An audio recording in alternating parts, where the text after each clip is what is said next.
പൗരുഷത്തിൻ്റെ പ്രതീകങ്ങളായ നായകരും വെടിയുണ്ടകൾ ഉതിർക്കുന്ന തോക്കുകളും ചീറിപ്പായുന്ന കാറുകളുമൊക്കെയാണ് ജോഷി എന്ന സംവിധായകന്റെ പേരിനൊപ്പം നമ്മുടെ മനസ്സിലേക്ക് കയറി വരിക.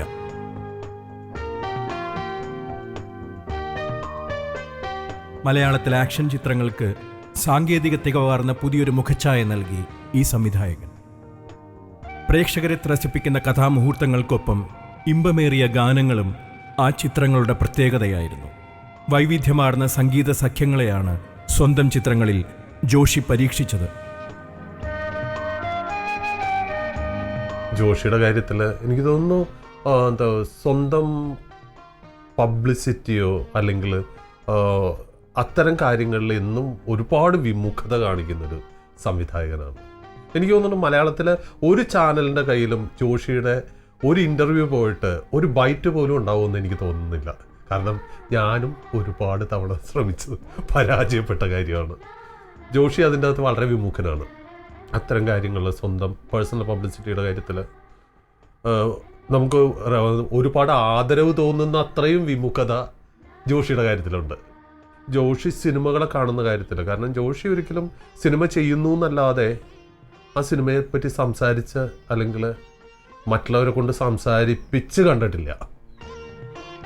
പക്ഷെ നമ്മൾ മനസ്സിലാക്കേണ്ട ഒരു കാര്യം എന്ന് പറഞ്ഞു കഴിഞ്ഞാൽ, എനിക്ക് തോന്നുന്നു 78 രക്തം റിലീസ് ചെയ്യുന്നത്. അതിനു മുമ്പ് ടൈഗർ സലീം പോലെയുള്ള സിനിമകളിൽ, അതിനു മുൻപ് ക്രോസ്ബെൽ മണിയുടെ അസിസ്റ്റൻ്റായിട്ട് ഫീൽഡിൽ വരുന്നു. പിന്നെ ടൈഗർ സലീം ചെയ്യുന്നു. Tiger Salim black and white ഫിലിമായിരുന്നു. അപ്പോൾ ബ്ലാക്ക് ആൻഡ് വൈറ്റ് ഞാനത് പിന്നീട് ജോഷിയായിട്ട് സംസാരിക്കുമ്പോൾ മിച്ചലിലാണ് അത് ഷൂട്ട് ചെയ്തത്. മിച്ചൽ ക്യാമറയിൽ ഷൂട്ട് ചെയ്ത ആ ടൈഗർ സലീം തുടങ്ങി ഇന്ന് റൺ ബേബി റണ്ണോ അതുപോലെയുള്ള സിനിമകളിൽ അത് ഒരുപക്ഷെ ഉപയോഗിച്ചേക്കുന്ന റെഡ് പോലെയുള്ള ക്യാമറ ആയിരിക്കും. ഏറ്റവും ഡിജിറ്റലി ഏറ്റവും മോഡേൺ ആയിട്ടുള്ള ഇതിൽ വന്ന് നിൽക്കുന്ന ഇത്രയും കാലഘട്ടം എനിക്ക് തോന്നുന്നു 78, 88, 98, 2008, 40, 50 വർഷത്തിനടുത്ത് ഒരു ഇൻഡസ്ട്രിയിൽ ഒരു മനുഷ്യൻ നിൽക്കുക. എന്നും വിജയം ആവശ്യപ്പെടുന്ന, വിജയം മാത്രം ഒരു അളവുകോലായിട്ടുള്ള ഒരു ഇൻഡസ്ട്രിയാണ് സിനിമ. ഇതിൻ്റെ മുഖ്യധാരയുടെ മുൻവശത്ത് തന്നെ നിൽക്കുക എന്ന് പറഞ്ഞാൽ നിസ്സാര കാര്യമല്ല. ജോഷി സാറിൻ്റെ ടോട്ടൽ കാരിയർ എടുത്തു കഴിഞ്ഞാൽ നസീർ, ജയൻ, മധു മുതൽ നിവിൻ പോളി വരെ ഒരു പല ജനറേഷൻസ് കടന്നു പോയിരിക്കുകയാണ്. ഞങ്ങൾ ഈ ഗായത്രി എന്ന് പറയുന്ന ആർട്ടിസ്റ്റ് ആൻഡ് ഡിസൈനേഴ്സിൽ വർക്ക് ചെയ്യാൻ തുടങ്ങി. ഞങ്ങളെല്ലാവരും എറണാകുളത്ത് തമ്മിൽ കാണാൻ തുടങ്ങുകയും മ്യൂസിക് ഇഷ്ടപ്പെടുന്നവരുടെ ഒരു ഗ്രൂപ്പ് ഉണ്ടായിരുന്നു. അതായത് ഡെന്നിസ് ജോസഫ്, അശോക്, അന്ന് ഇവരൊന്നും സിനിമയിൽ എത്തിയിട്ടില്ല. അപ്പോൾ ഞങ്ങളുടെ ഈ ഗ്രൂപ്പിൽ അന്നിറങ്ങുന്ന പാട്ടുകളെല്ലാം ഡിസ്കസ് ചെയ്യപ്പെടുമ്പോൾ ജോൺസൺ ഇങ്ങനെ മുന്നോട്ട് വരുന്ന സമയം, അപ്പോൾ ജോൺസൻ്റെ എനിക്ക് തോന്നുന്നു ജോൺസൻ്റെ ആ തുടക്കകാലത്ത് ഏറ്റവും കൂടുതൽ ശ്രദ്ധിക്കപ്പെടുന്ന ഒരുപക്ഷെ ജോൺസൻ്റെ സ്റ്റൈല് നമ്മൾ ഇഷ്ടപ്പെട്ട ഒരു പാട്ടായിരുന്നു ഒരു കൂടെ കീഴിലെ അനുരാഗിണി ഇതാ നിൻ.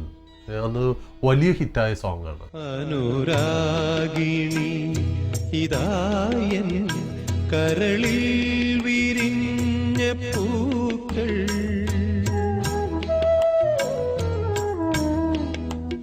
അനുരാഗിണി ഇതായൻ കരളിൽ വിരിഞ്ഞ പൂക്കൾ, ഒരു രാഗമാലയായി ഇതു നിന്റെ ജീവനിൽ അണിയൂ അണിയൂ അഭിലാഷ പൂർണിമേ, അനുരാഗിണി ഇതായൻ കരളിൽ വിരിഞ്ഞ പൂക്കൾ. ജോൺസൺ ചേട്ടൻ്റെ എടുത്തു പറയാവുന്ന വളരെ മനോഹരമായ ഒരു ഗാനമാണ് അനുരാഗിണി. ഇതിൻ്റെ ലിറിക്സ് എഴുതിയിട്ടുള്ളത് ശ്രീ പൂവച്ചൽ ഖാദർ സാറാണ്.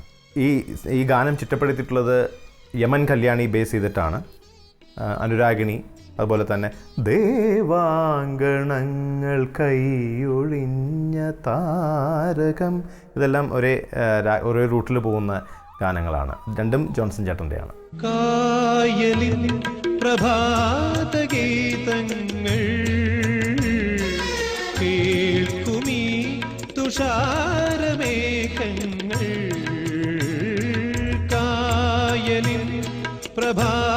പ്രഭാതഗീതങ്ങൾ